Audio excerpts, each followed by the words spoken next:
The boxing world has reacted to the thrilling showdown between Gervonta Davis and Frank Martin.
Perfect.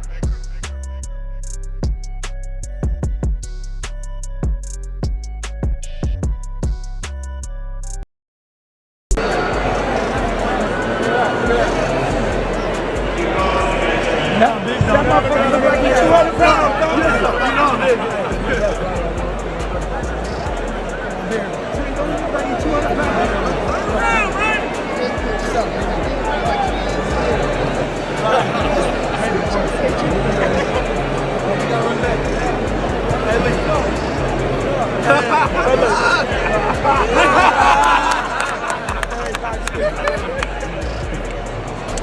Before the fight, Tim Bradley shared his comprehensive overview and analysis.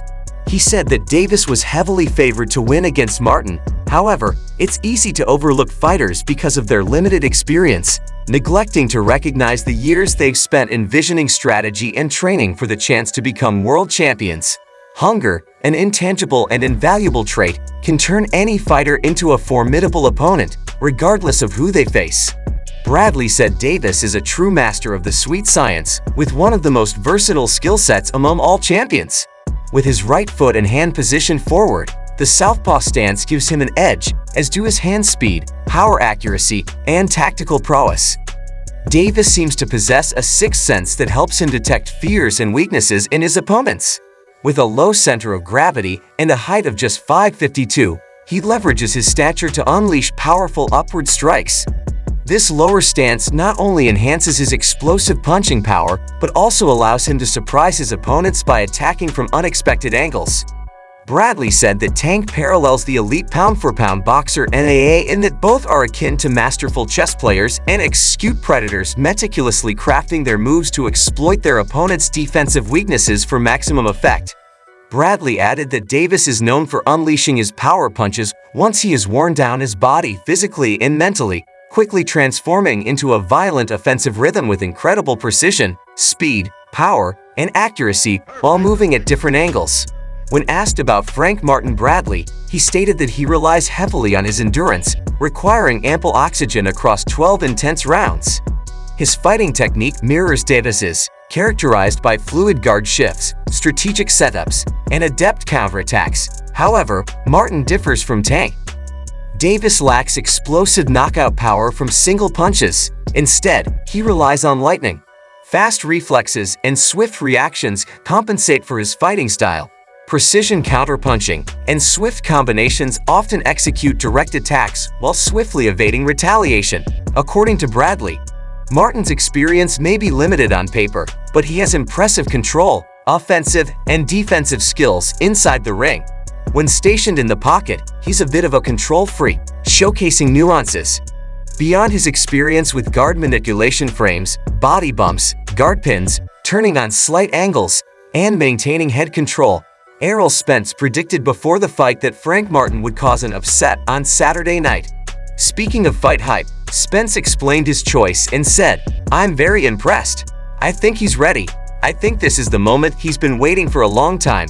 Spence mentioned that many people had criticized Frank for not fighting Shakur Stevenson, noting that they felt Frank had given them an opportunity.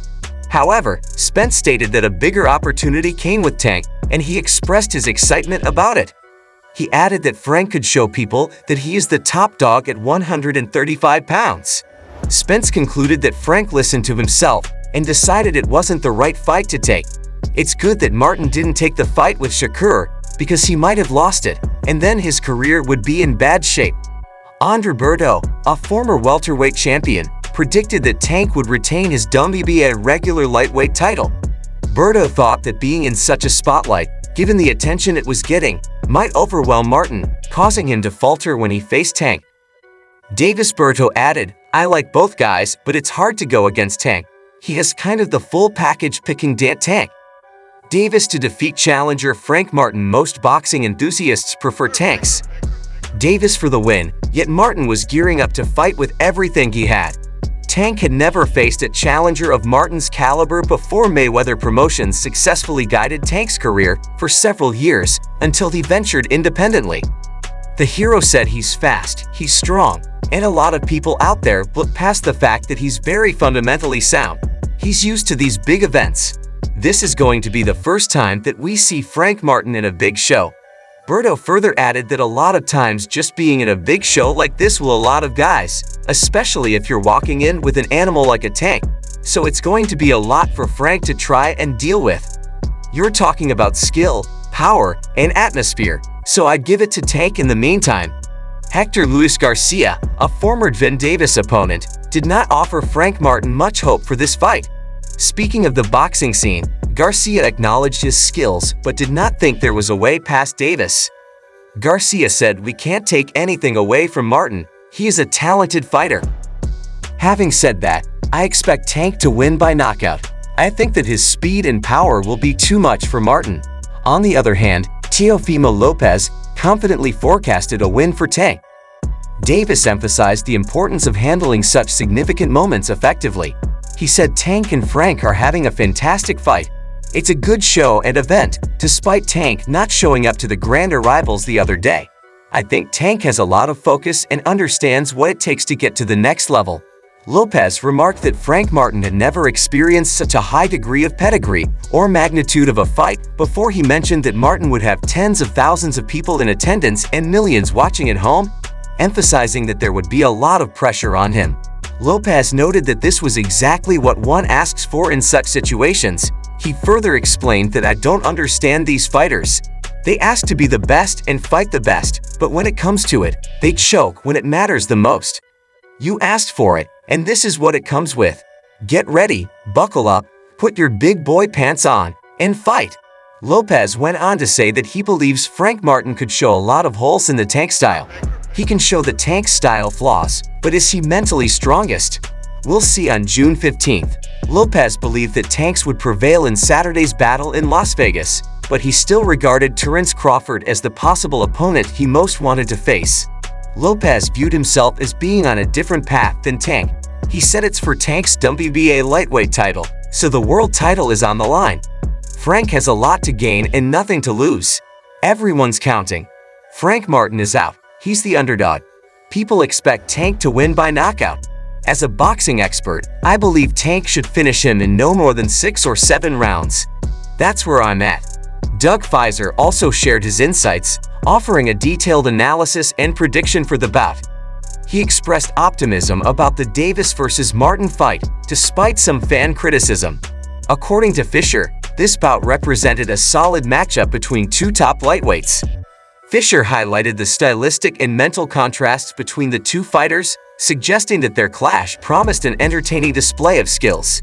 He expected Martin to strategically press Davis throughout much of the bout, utilizing his intelligence and technique to challenge Davis' elite ring generalship. First said, "I think Martin will intelligently press Davis throughout much of the bout, but Tank will remind the boxing public, especially his detractors, that he's an elite ring general. He will move with ease and strike with sudden authority. I envision Tank scoring a knockdown or two and routing to a competitive decision." Similarly, boxing expert Ananwe W also shared his thoughts on the Dan Davis vs. Frank Martin fight, offering a nuanced perspective and making predictions for the bout. Wright acknowledged the potential of the Davis vs. Martin matchup, seeing it as an excellent fight in the making. He noted that the bout became a logical choice after Martin turned down the opportunity to face Shakur Stevenson, previously highlighting the strategic matchmaking by PBC to find opponents for Gervonta Davis. Wainwright pointed out that Javid Davis had a strong start to 2023 but hasn't fought since April of that year, resulting in a 14-month hiatus. He suggested that such a long break may lead to some ring rust for Davis, which could impact his performance despite the potential ring rust. While he supported Javid Davis as the favorite in this matchup, he anticipated that Davis would overcome any initial challenges posed by Martin, especially in the early rounds. Wright expected Davis to progressively ramp up his performance in the second half of the fight, ultimately wearing down Martin and securing a stoppage victory in round 10. Wainwright said Tank had an excellent start to 2012, though he didn't fight after April and has been out for 14 months. That's not ideal, and maybe he'll have a touch of ring rust. However, you can't help but favor Tank, but I do think Martin is capable of giving him some trouble, particularly early, though I expect Davis to step on the gas in the second half and wear down Martin and get the stoppage in round 10. Meanwhile, manager Jolie Mann said, "I am sure I am one of the few going for this pick, but I think that Martin has the talent and style to pull off the upset. Martin needs to box Davis's ears off, make Davis very uncomfortable, and stay away from the left hand. If Martin doesn't let the lights and all the talking get to him, sticking to the game plan that I am sure Derek has, he has a very good chance of pulling the upset." Enjoy this one. Check out our other videos on the screen.